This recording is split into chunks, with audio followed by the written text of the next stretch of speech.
J'étais caché. Ah, je suis ravi de vous retrouver pour cette nouvelle vidéo sur la chaîne YouTube. Aujourd'hui, on va parler d'une réalisation, d'une vidéo que j'ai faite il y a quelques semaines. Une vidéo qui est inspirée d'un YouTuber que je suis et que j'admire beaucoup, dont j'admire beaucoup le travail. Il s'appelle Daniel Schiffer, vous le connaissez peut-être si vous suivez toute l'actualité du filmmaking et tout. Et Daniel Schiffer, il est connu pour faire un style de vidéo assez particulier, avec des transitions assez dynamiques, préparé sur le tournage. C'est pas le seul à faire ça, c'était peut-être même pas le premier, mais en tout cas c'est avec lui que j'ai découvert ce style de vidéo et ce style de transition et cette méthode de tournage. Donc j'étais en train de regarder ses vidéos et je me suis dit, waouh, je vais faire la même chose. Du coup je me suis exécuté et voici le résultat.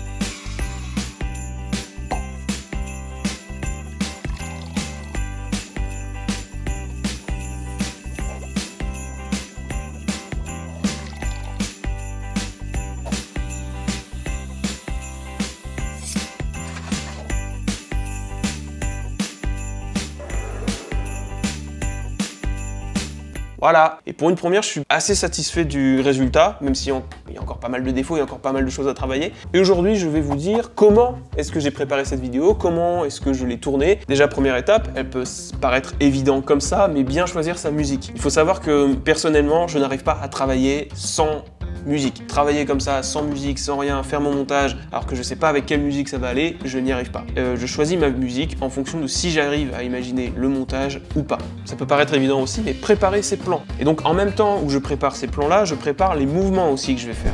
Les mouvements au début du plan et à la fin du plan. Parce que en fait, c'est ça qui va faire que ça marche. C'est ça qui va faire que c'est dynamique. C'est les mouvements qu'on va faire sur le tournage avec la caméra, au début du plan et à la fin du plan. Donc là, on peut le voir par exemple sur ces images de tournage, ces images brutes. Il y a un mouvement au début du plan, je fais le plan et il y a un mouvement à la fin. L'important aussi, en tout cas ce que j'ai fait, c'est qu'on a fait plusieurs prises pour avoir vraiment le mouvement parfait qui s'accorde entre lui qui fait les gestes et moi qui soit bien raccord avec la caméra et qui le suit bien à ce moment-là. Pour ça, on n'a pas hésité à faire 3, 4, 5, 6, 7, 8, 10 prises pour avoir le mouvement parfait et pour avoir ce qu'il faut.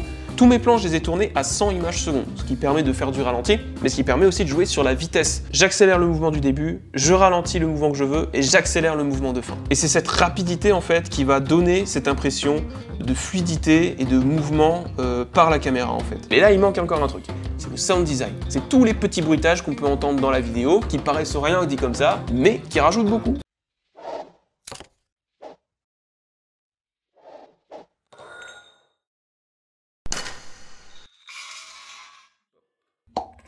Petite astuce, si vous cherchez des bruitages, YouTube est votre ami. Par exemple, le bruitage du chocolat, c'est du bois qui se craque. Par exemple. On étalonne l'image, on rajoute un petit vignettage et puis on est bon. Et donc voilà, c'est tout pour cette vidéo coulisses. Comme d'habitude, n'hésitez pas à me dire si ça vous a plu, si c'était bien, si vous avez passé un bon moment en ma compagnie. Moi je vous laisse, je vous dis à la prochaine et puis on se dit à bientôt pour une nouvelle vidéo. Au revoir.